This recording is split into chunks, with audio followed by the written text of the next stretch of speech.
নমস্কার, food life love চ্যানেলে আপনাদের সকলকে স্বাগত। আজ আমি বানাবো বিরিয়ানি, মাটন বিরিয়ানি। তো দেখুন কিভাবে কি করে বানাচ্ছি। আর আজ একটু ভিডিওটা বড় হবে, কারণ বিরিয়ানি তো প্রসেসটা অনেক, স্টেপ বাই স্টেপ কীভাবে বানাচ্ছি দেখতে থাকুন। আমি একটা পাত্রে একটু সাদা তেল নিয়ে নিয়েছি, খুব বেশি নিইনি। সেখানে আমি কুচনো পেঁয়াজটা লাল লাল করে ভেজে নেব। দেখুন অনেকটাই ভাজা হয়ে গেছে, তবে আর একটু ভাজতে হবে ওরকম পেঁয়াজটা। অন্যদিকে আমি মশলাটাও রেডি করে নিই বিরিয়ানি। তার জন্য নিয়েছি শাহজিরে, জয়িত্রী, জায়ফল, গোটা গরম মশলা, তার মধ্যে আছে গোটা এলাচ, লবঙ্গ, দারচিনি, আর নিয়েছি বেশ খানিকটা গোলমরিচ। তার মধ্যে 1 চামচ লবণ দিয়ে আমি এটা একদম মিডিয়াম লো ফ্লেমে খুব ধীরে ধীরে ভেজে নেব। খুব সুন্দর একটা মশলা ভাজার সেন্ট আসবে, তখন আপনারা বুঝতে পারবেন যে মশলাটা আমাদের ভাজা হয়ে গেছে। এটা নামিয়ে ঠান্ডা করে নিয়ে আমি মিক্সিতে গুঁড়ো করে রাখবো। এদিকে পেঁয়াজটাও আমার ভাজা হয়ে গেছে। এর মধ্যে আমি পরিমাণ মতো জল দিয়ে দেবো। এবার ঝোলটা ফুটে এলে তার মধ্যে কাশ্মীরি গুঁড়ো লঙ্কা 2 টেবিল চামচ, আর দিয়ে দেব 1 চিমটি মতো হলুদ। হলুদ বেশি দেওয়ার দরকার নেই, কাশ্মীরি লঙ্কা গুঁড়োতেই রঙটা খুব ভালো আসবে। এই পেঁয়াজের রসটা একটু ফুটে এলে আমি এর মধ্যে আলু দিয়ে দেবো। ঝোলটা খুব ভালোভাবে ফুটেও গেছে, আমি মিনিট 2-3 মতো ফুটিয়ে নিয়েছি খুব ভালো করে। এবার আলুগুলো দিয়ে আমি তার মধ্যে পরিমাণ মতো লবণ দিয়ে দিলাম। এবার এটাকে ঢেকে আমি 20 থেকে 25 মিনিট মতো কুক করে নেব। আলুগুলো বেশ বড় বড় সাইজ করে কেটেছি, বড় আলু 2 টুকরো করে কেটে নিয়েছি। দেখছেন কালারটা কি সুন্দর এসছে আলুগুলোর। আলু তো আমার সিদ্ধ হয়ে গেছে, সিদ্ধ মানে 60% সিদ্ধ হয়ে গেছে। এবার এই পেঁয়াজের রসের মধ্যে আমি মাটনগুলোকেও দিয়ে দেব। মাটনগুলো ধুয়ে পরিষ্কার করে নিয়েছি। এখানে একটা মাটনের পিস 150 গ্রাম মতো ওজন আছে। আমি সব মাটনগুলোকে ওই পেঁয়াজের রসের মধ্যে দিয়ে দিয়েছি। আর দিয়ে দেব লবণ পরিমাণ মতো, আর তার সাথে দিয়ে দেব রসুন এবং আদা পেস্টের জলটা। এটা আমি পেস্ট করে নেওয়ার পর পরিমাণ মতো জল দিয়ে 2 বার করে পরিষ্কার কাপড়ে ছেঁকে নিয়েছি। এবার ভালো করে নাড়িয়ে চাড়িয়ে এটা 40 মিনিট আমি ঢাকা দিয়ে খুব ভালোভাবে ফুটিয়ে নেব।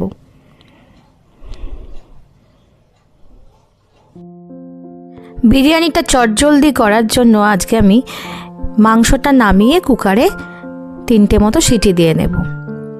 দেখছেন মাংসর কালারটা কিন্তু চেঞ্জ হয়ে গেছে। এরকম অবস্থাতেই আমি সবটাকে কুকারে ঢেলে নিয়ে 3 থেকে 4টে সিটি দিয়ে নেব।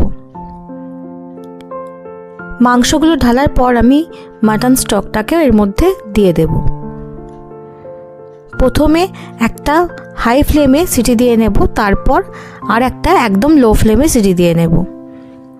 তারপর ঢাকনা খুলে আমি ফ্যাটানো টক দই 4 টেবিল চামচ মতো, আর লঙ্কার পেস্ট, কাঁচা লঙ্কার পেস্ট খুব ভালো করে নাড়িয়ে চাড়িয়ে নিয়ে আরও 2টো সিটি দিয়ে নেব। এখানে কিন্তু মাংসটা 4টে সিটি দেওয়ার পরও পুরোপুরি কুক হবে না, খুব ভালো সিদ্ধ হবে না। বাকি সিদ্ধটা আমরা যখন হাঁড়িতে বিরিয়ানিটা সাজাবো সেখানেই হয়ে যাবে ভাপে। মাটনটা আমার সিদ্ধ হয়ে গেছে 80% মতো। এবার আমি এই সময় অনেকটা স্টক আছে বলে আমি একবার একটু কিছুক্ষণের জন্য ফুটিয়ে স্টকটাকে একটু কমিয়ে নেব। স্টকটাকে ফেলে দেব না, দেখছেন কতটা কমে গেছে। এবার আমি বিরিয়ানি মশলাটা গুঁড়ো করে রেখেছিলাম সেটা 2 চামচ আর 1.5 কাপ মতো দুধ এর মধ্যে দিয়ে দিয়েছি। আবারও বেশ কিছুক্ষণ আমি ফুটিয়ে নেব খুব ভালো করে। মাংসটা প্রায় হয়ে এসছে। এবার আমি বিরিয়ানি রাইসটা অন্যদিকে সিদ্ধ করে নেব। তার জন্য আমি আগে থেকেই একটা হাঁড়িতে জল গরম করতে বসিয়ে দিয়েছি। জলটা ফুটে আসার পর আমি এর মধ্যে কিছু গোটা গরম মশলা দিয়ে দেব। এলাচ 5-6টা, লবঙ্গ 5-6টা, 2টো দারচিনি আর বেশ কিছু গোটা গোলমরিচ। এবার দেওয়ার পর গরম মশলাটা আমি আরও 5 মিনিট মতো জলটা ফুটিয়ে নেব, যাতে জলের মধ্যে মশলার ফ্লেভারটা চলে আসে। এবার আমি ইন্ডিয়া গেট রাইস খুব ভালো করে ধুয়ে পরিষ্কার করে রেখে দিয়েছিলাম, সেটাকে আমি এর মধ্যে দিয়ে দিচ্ছি। ইন্ডিয়া গেট রাইসটা খেতে খুব ভালো লাগে, কিন্তু ইন্ডিয়া গেট রাইসটা খুব তাড়াতাড়ি কুক হয়ে যায়, তাই একটু বুঝে সময় নিয়ে তাড়াতাড়ি কিন্তু নামিয়ে নিতে হবে। আমি এখানে খুব ভালো করে কিন্তু চালটা সিদ্ধ করে নিইনি, হাফ সিদ্ধ করেছি, হাফ হাঁড়িতে ভাপেতেই সেদ্ধ হয়ে যাবে। তারপর দেখুন প্রথমে মাটনগুলো সাজিয়ে তার উপরে আলুগুলো দিয়ে দিয়েছি। এবার আমি আলু বখরাগুলো দিয়ে দিচ্ছি। আলু বখরা না একটা খুব ট্যাঙ্গি ফ্লেভার নিয়ে আসে, যেটা টক মিষ্টিটা খেতে ভালোই লাগে। তার মধ্যে আমি গ্রেট করা খোয়া ক্ষীর বেশ খানিকটা দিয়ে দিয়েছি, আর দিয়েছি গুঁড়ো করে রাখা বিরিয়ানির গরম মশলাটা। এর উপর দিয়ে দেব 2 টেবিল চামচ মতো কেওড়া জল, 2 টেবিল স্পুন মতো গোলাপ জল, আর 2 থেকে 3 ফোঁটা মতো মিষ্টি আতর আর জাফরান একসাথে ভিজিয়ে রেখেছিলাম, সেটা আমি ছিটিয়ে দিলাম। এবার আমি রাইসটাকে খুব আলতো হাতে ভালো করে মাংসের উপরে ছড়িয়ে দেব। খুব গরম আছে রাইসটা, তো তার মধ্যেই আমি করে নিচ্ছি, কারণ বেশিক্ষণ আমি যদি এরকমভাবে রেখে দিই ওই গরম ভাপেতেই পুরো রাইসটা সিদ্ধ হয়ে যাবে। এবার কালারের জন্য একটু খুব অল্প পরিমাণ হলুদ হাতে করে আমি ছড়িয়ে দিলাম। এখানে আমি কোনো কালার ব্যবহার করব না। এর বাকি যে আমার গোলাপ জল, আতর এবং কেওড়া জলের মিশ্রণটা ছিল সেটা আমি সবটা ঢেলে দিলাম।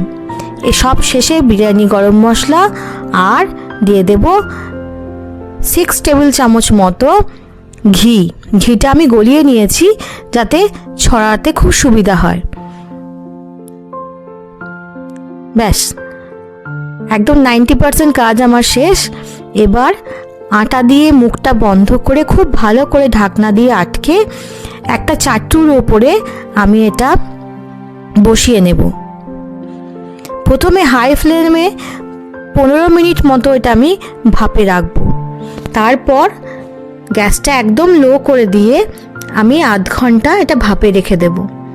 এতে মাংস, চাল, আলু সমস্তটা খুব ভালোভাবে সিদ্ধ হয়ে যাবে, আর যে মাংস স্টকটা দিয়েছিলাম সেটাও চাল খুব ভালোভাবে অ্যাবজর্ব করে নেবে। দেখুন বিরিয়ানি কিন্তু রেডি। খুলে দেখাই আপনাদের, দেখছেন খুব সুন্দর কালার এসছে। হয়তো ধোঁয়াতে আপনারা দেখতে পাচ্ছেন না, আমি একটু পরেই কেটে আপনাদের দেখাবো।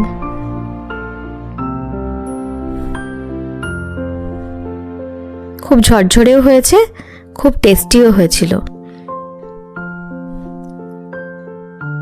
কালারটা কেমন এসছে বলুন তো? মাংসটা খুব ভালোভাবে সিদ্ধও হয়ে গেছে।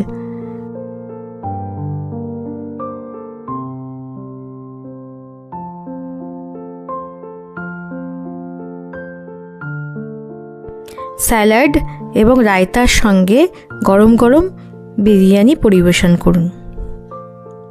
রায়তা দিয়ে বিরিয়ানি খেতে বেশ ভালো লাগে, চিকেন চাপ দিয়েও খুব খেতে ভালো লাগে।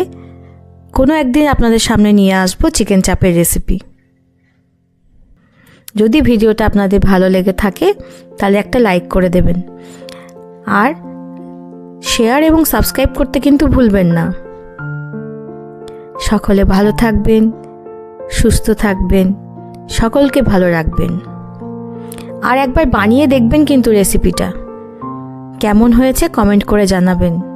একবার বানালে আর কিন্তু দোকানের বিরিয়ানি খেতে ইচ্ছা হবে না, তখন ঘরে বানিয়ে খেতেই ইচ্ছে হবে।